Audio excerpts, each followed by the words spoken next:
Welcome to New Hope. I'm Pastor David. So glad that you're here hanging out with us. As everyone is very excited. We have been in our building for 4 weeks now. It is so cool just to see what God has done, that He's created this opportunity for us to have our own space, to have our own area that we get to call home and get to grow in. So it is super exciting, and we're glad that you are here with us. We are on our last Sunday of a series called Unseen Headlines. And as you can see behind me, it says 2022 will be filled with many headlines, but what do you see? And the whole concept that we've been looking at is really what the Word of God says in Colossians, that we are supposed to seek the things above, that we're supposed to set our hearts on things above, right? So when we take a look around in this world and the chaos that is around us, when we see those headlines that come ahead, the goal for us is, we're not going to look at those things in fear, but we're going to set our hearts and minds on things above. We're going to focus on the things that Jesus has declared over our life. We're going to focus on the promises that He has given us. But oftentimes what happens is the enemy wants to stir that pot a little bit and get our eyes off of Jesus and to focus on other things. Let me pose a question for you this morning, because I know we've all dealt with this. Has the past ever sat over you like a burden? Does that make sense? Has the past ever sat, those mistakes that you've made in your life, the past of certain things that you've done, has it ever sat over you like a burden? Or in this context, a headline that you've done X, Y, and Z. Can you be honest this morning? Raise your hand. Anything you've done in the past that has haunted you, or it's come up, or that you've maybe said, this is me. And you can't get away from it. You feel like it's always over you. It's always above you. It's always this headline that's on your life. And oftentimes, if we're honest, right, that's the enemy. Because we know in God's word that a lot of times our past, He's saying, no, we have a future. But oftentimes the enemy, what he wants to do is declare that headline over your life and say, no, you are that mistake you made back then. That's who you are. And so we believe that, yes? At times, the enemy starts to whisper that in. And all of a sudden it changes everything we're trying to do in our life because we're so focused on that past thing that it's pulling us down instead of us walking into the future that God has created for us. And so we know this is a common thing because anytime we make another mistake in our life, we're brought back to that mistake plus all the other ones that we made in the past. And so it's hard sometimes to move forward. Well, here's an interesting text that we're going to be in this morning to finish off the series in John chapter 4. I love this text because as we get through this, we're going to talk about it. There's so many, it's really jam-packed. We can probably take a month long just looking at this text. But I want us to take a look at this woman that Jesus gets to encounter, that He gets to have a conversation with. In John chapter 4, it's a Samaritan woman. You've probably heard this if you've been in church many times, of Jesus meeting the Samaritan woman at the well. But I want us to look at just not only the conversation that's taking place, but as He brings up even the past of her life and is really trying to help her focus on her future. Because again, as we know, the enemy wants to bring up anything that we've done ever before in conversation or in fights. I'll be the first one to say it's oftentimes that I've brought up things from the past in arguments with my wife. Can I be that honest this morning? Is that okay? Who's ever done that? I mean, wives are like,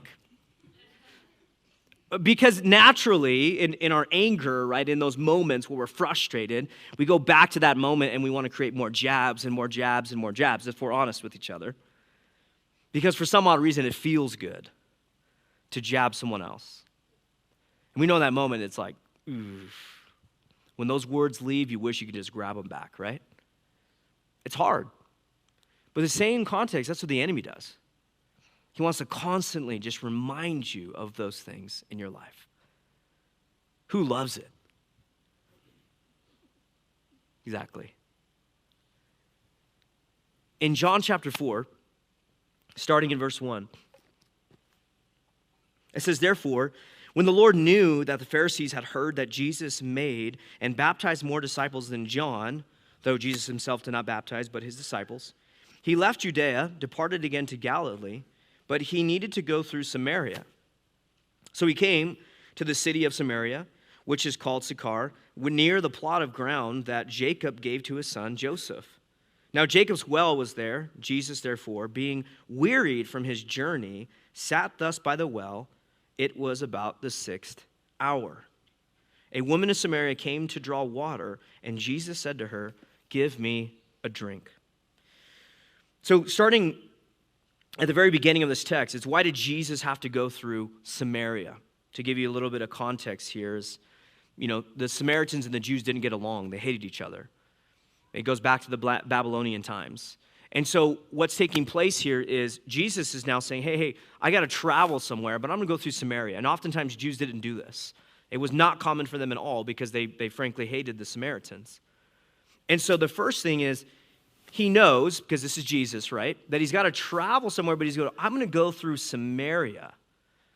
And what's interesting about this is when you ask the question, well, why, Jesus, did you have to, we obviously know the rest of the story, but when you ask that question, why, it's because there were people there who needed to hear him.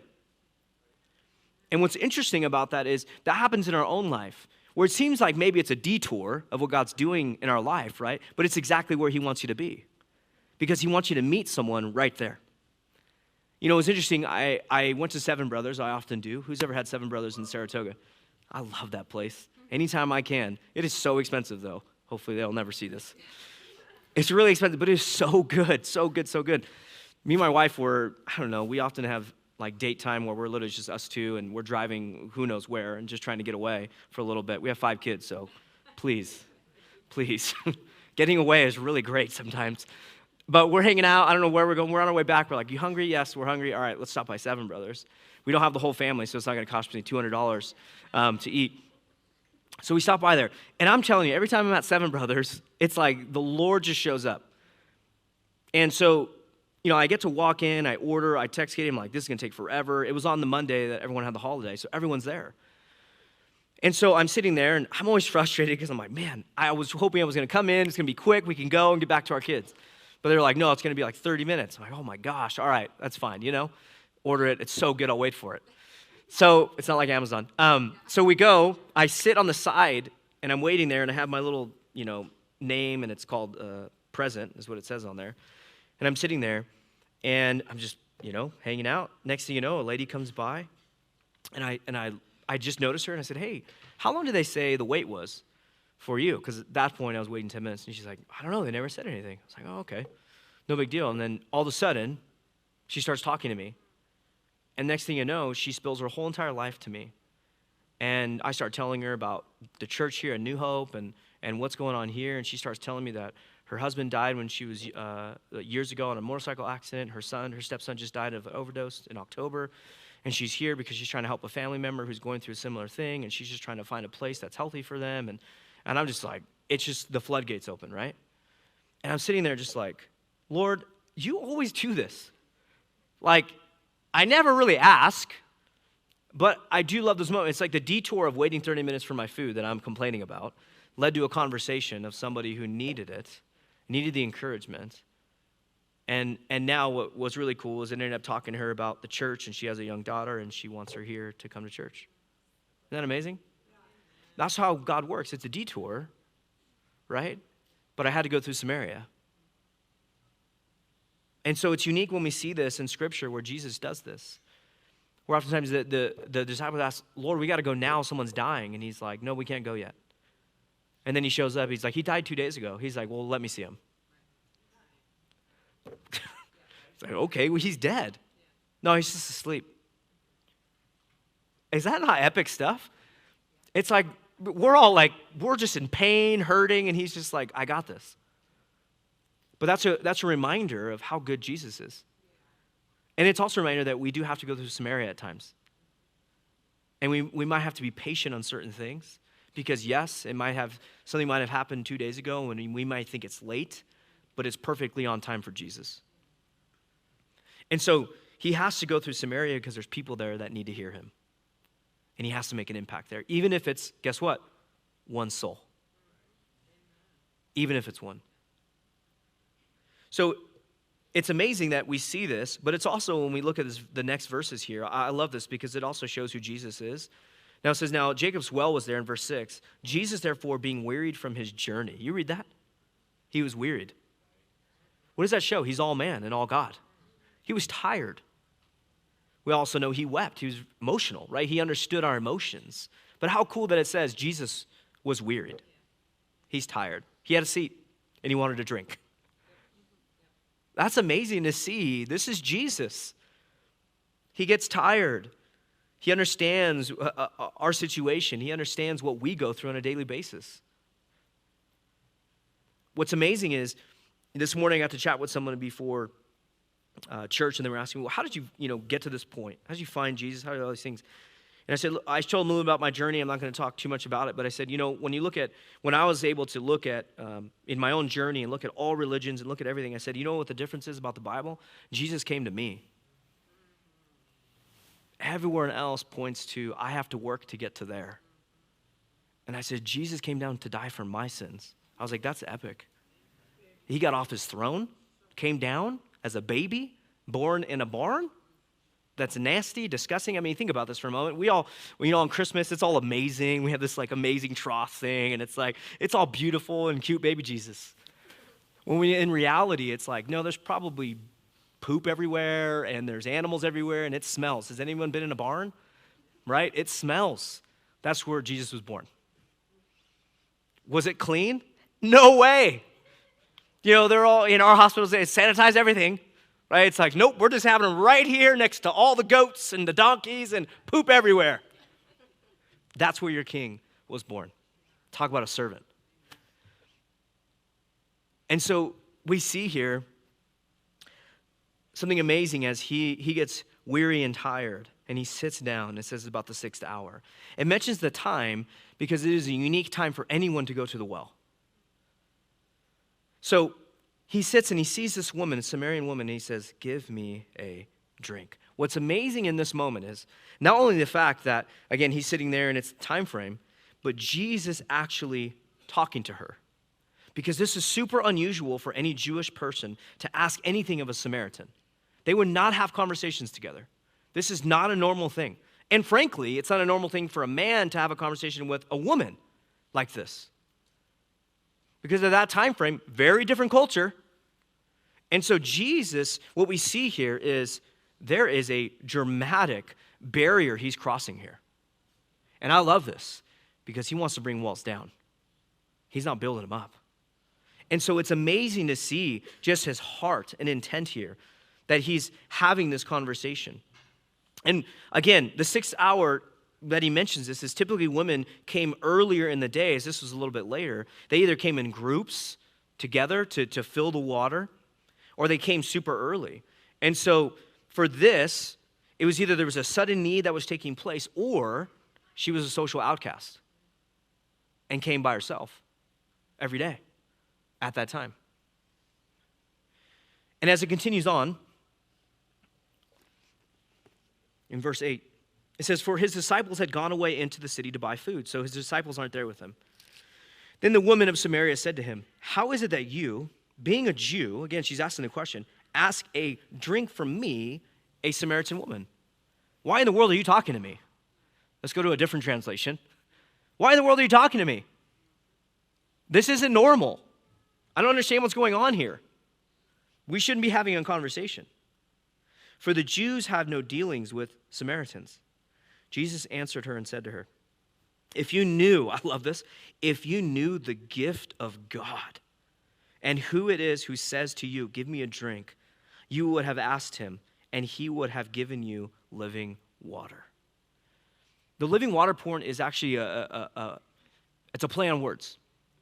Because in this time frame, when they would actually use this term living water, and it would mean like bubbly water in certain wells, and it's good water. So he's kind of doing a play on words here, living water. So when you understand that context, she's going to respond, right, and they're going to talk about water, but he's talking about something spiritual, not water. But she doesn't understand that yet, right? And it's many times in our conversations with Jesus or understanding of the Bible, when we hear certain things, it's like, whoa, what is it actually talking about? It's spiritual things, divine things. And so we're going to see here just this conversation that is taking place. In verse 11, the woman said to him, sir, you have nothing to draw with, and the well is deep. Where then do you get this living water? Are you greater than our father Jacob, who gave us this well and drank from it himself, as well as his sons and his livestock? Well, Jesus answered and said to her, whoever drinks of this water will thirst again. But whoever drinks of the water that I shall give him will never thirst again. but the water that I shall give him will become in him a fountain of water, springing up into everlasting life. The woman said to him, Sir, when I'm hearing this, I'm going like, I want that water. I want to drink that now. So she goes, Sir, give me this water that I may not thirst, nor come here to draw. And Jesus said to her, Go call your husband and come here. The woman answered and said, I have no husband. And Jesus says to her, You have well said, I have no husband. He's like, You're right, for you have had 5 husbands, and the husband, the one you've been living with, is not your husband, that you spoke truly. Then the woman said to him, Sir, I perceive that you are a prophet. So when we go backwards a little bit here, we see that she's super surprised right out of the gate. Because, again, he has a conversation with her. And because he did not show the anger of his own people, the Jewish people, right? He didn't show that anger towards her. And instead, he's going to teach her what I just mentioned, these divine things. He's going to teach her spiritual things. He's going to teach her things that she doesn't fully understand, but he's going to get to the point. And then what I love about verse 10 here is that when he says, if you knew the gift of God.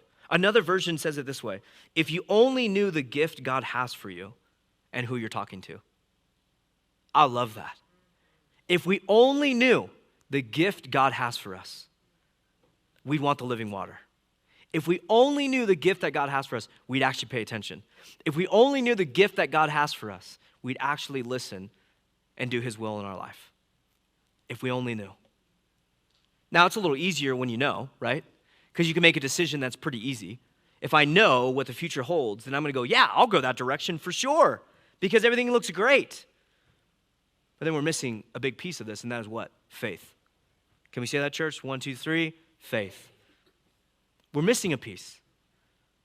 She's got to have that here in a second. She's going to have an opportunity to choose here. But that's something in our life where it's not always perfect. It's not always clear. It's not always paved out and says this is the road that's exactly going to happen. Or the Lord says, yeah, that's the road, but you don't know all the bumps along the way. But there's faith involved. And so, again, looking at that, if you only knew the gift that God has for you and who you're talking to. Well, he breaks these 3 things down. He says the gift that he has for her, him, grace, forgiveness of sins, that's the gift. And then he says that he himself is the Messiah that she's heard about. And lastly, what he says is what he can give her, that everlasting life, that living water, a life that is filled with contentment and needing nothing outside of him.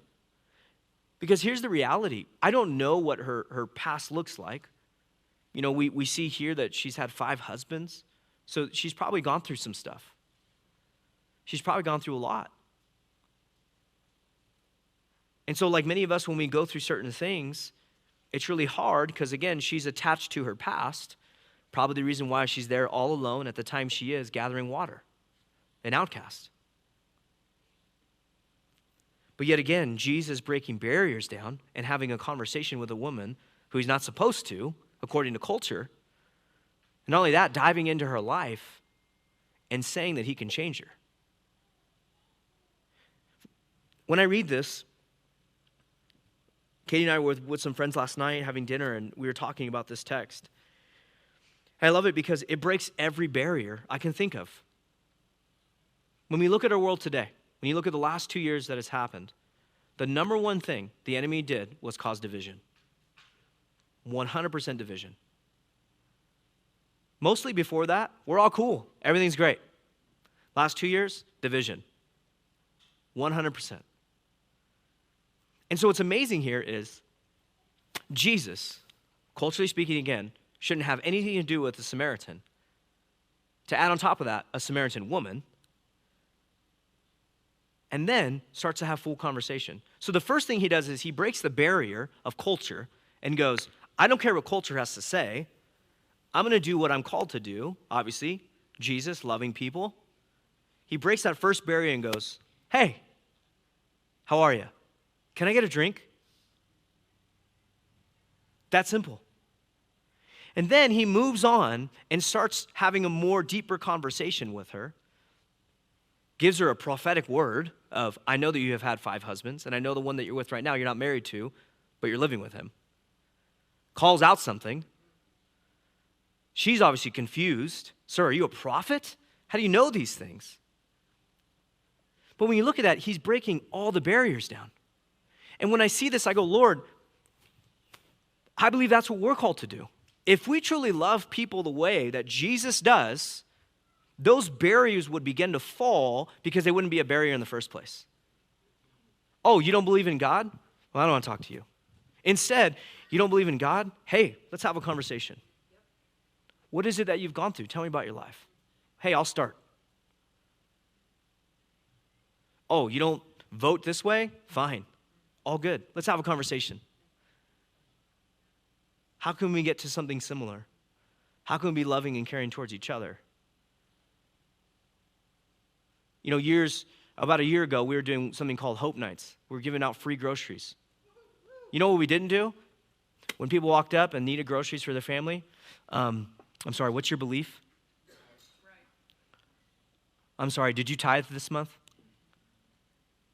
I'm sorry, do you go to our church? We didn't do any of that. We just said, do you have need? We'll fill the need. Do you need food? We'll give you food. You have 3 other family members that are in need? We'll load you up. There's no barrier. And there's none with Jesus. He broke it down and said, I don't care about culture. You need me. I don't care what your past looks like. I have a future for you. I don't care that we're here and this isn't according to culture and that you shouldn't be giving me this drink. I want to know who you are and how can I help. That's what he's doing. If we did the same thing, I think the world would look a lot different. Where we lay aside our differences, we lay aside the things that maybe we're even passionate about in certain contexts, and instead try to meet the real issue. When you look at everything that's going on, the real issue with everything happening is here. It's the heart. It's the heart. It's people having hard hearts. It's people maybe being told something their whole life, and then they don't want it anymore. There's a lot of people leaving the faith right now. You see this church? Why? Frankly, it's because there's a lot of hypocrites. And we know that. It's every church. But a lot of it is, hey, if we're going to say we're going to do something, we're going to do something. If we say we're going to love people and love God, we're going to do it. You with me, church? Amen. I know it's hard stuff. I got to take a drink. I'm about to start coughing. Sorry. Inversion, I promise you. But it's amazing here what's taking place again, that she's in shock of the conversation that's happening. And what we see here is Jesus brings up her past. But it isn't just to bring up her past. It's so he can push her forward. But it's interesting, though, because he has to bring out the sin in her life, just like us. It's hard. It's hard to have the conversation. It's hard to bring up the sin. It's hard to actually shine a light on that and go, yeah, that's what I've been through. That's what it is. But then he's leading us to the future of, yeah, this happened, but there's forgiveness. Yeah, this took place, but guess what? I have something better for you. And so we see here that as he continues on in verse 16, he says, go call your husband and to tell him to come here. The woman answered, said, well, I have no husband. Jesus said to her, you have well said, I have no husband. He's like, you're right. For if you have 5 husbands, and the one whom you now have is not your husband, and that truly is what you spoke about. Then the woman said, sir, I perceive you are a prophet. Then he goes on, our fathers worshipped on this mountain, and you Jews say that in Jerusalem is the place where you ought to worship. So Jesus said to her, woman, believe me, the hour is coming when you will neither on this mountain nor in Jerusalem worship the Father. You worship what you do not know. We know what we worship, for salvation is of the Jews. So context, again, he's helping her understand what you worship, you don't even understand. You don't even know what you worship. And he's saying, we do, because it's me, right? And so I need to help you understand that. And one day you're going to get that. that it's all about Jesus. It's about the Messiah that you know about. But what happened here culturally, if I give you some context here, is when the Samaritans formed and they birthed out of that Babylonian empire that was taking place, they took what the Jews believed, but then they added all kinds of superstition, and then it was tweaked, and then all kinds of weird stuff started happening with what they believed. And so she understands the Messiah because it's part of her culture, it's what she was raised in, she gets that. But he's saying, but then you torqued, and now you worship something you don't even know. So he's trying to get her to understand that one day you will. But then he says in verse 23, but the hour is coming, and now is, when the true worshipers will worship the Father in spirit and truth, for the Father is seeking such to worship him. Spirit and truth. And he goes on, God is spirit, and those who worship him must worship in spirit and in truth. The woman said to him, I know that Messiah is coming, who is called Christ. When he comes, he will tell us all these things. And Jesus said to her, I who speak to you am he. She just got to sit down with Jesus. Isn't that amazing? I have to go through Samaria because I got to meet one woman who needs hope. I've got to go out of my way to a place that none of you want to step in because there's a group of people over there, specifically one, who needs hope. What are we willing to do for the gospel? What are we willing to do to have a moment like this where somebody needs encouragement, where somebody needs just a hug, where somebody needs, hey, I'm here for you. How can I help you along the journey? Where somebody needs just time. Are we willing to go into Samaria to do what God has called us to do? It's a detour, but it's something that had to happen.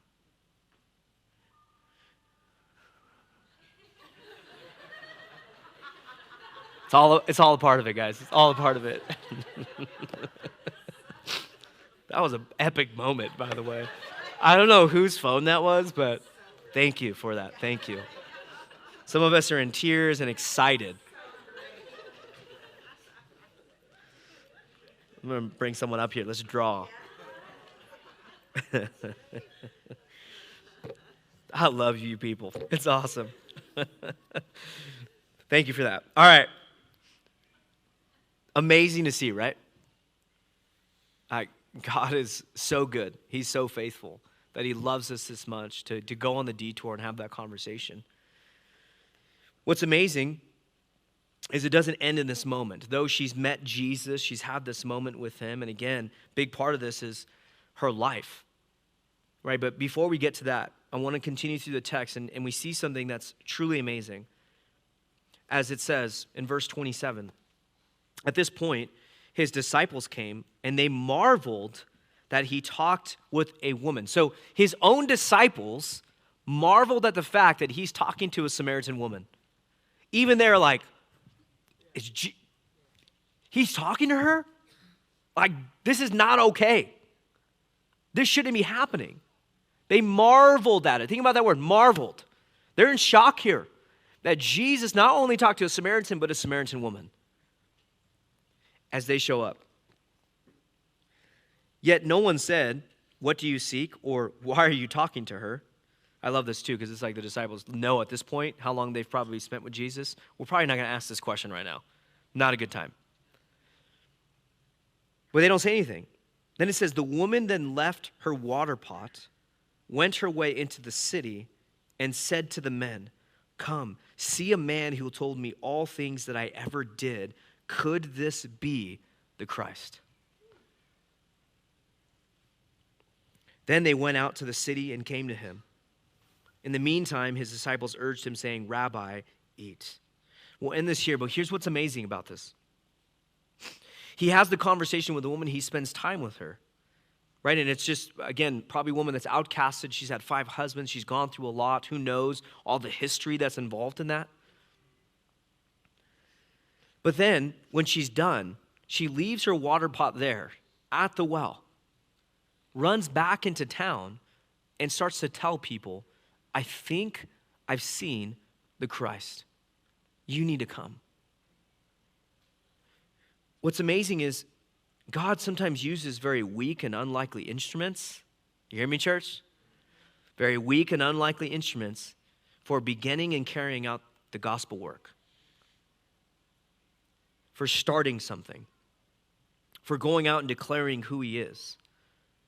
It's Jesus. He spent time with this woman, spoke to her, had that conversation, knowing that through her, he was going to spread this message to the whole entire town. So again, another barrier broken. That he's using a Samaritan woman to go declare who he is. When many women at that time were told to be, he does the opposite. So many barriers he broke. So many common cultural things he broke down. Why? She needed hope. And it didn't matter what he had to do to get there. Same with us. But amazing that he used her for this specific thing at this specific moment. When we talk about unseen headlines, the headline that's probably over her life is married, divorce, married, divorce, married, divorce, married, divorce, married, divorced. Talk about a headline. Woman, divorced 5 times, now living with roommate. Woman, all alone, by herself at the well, no friends, outcasted. You see here? The headline she didn't see was daughter of Jesus.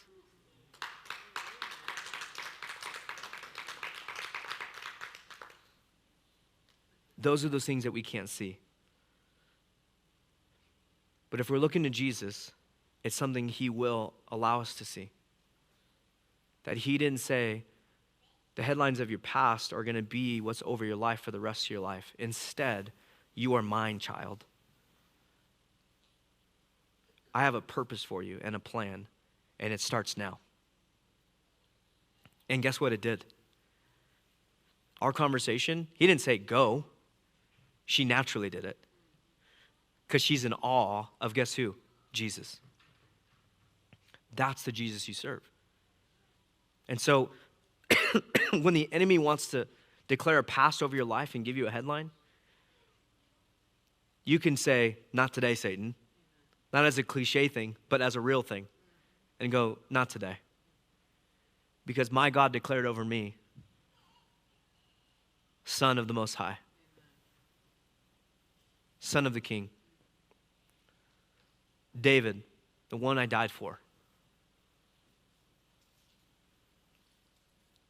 Insert name here. That's the God we serve. Isn't he amazing? The barriers he's willing to break, the hills he's willing to climb, the areas he's willing to invade your heart, to give you a hope and a purpose. The past at this moment didn't matter to Jesus. He was saying to her, you have a future, and I need you to start now.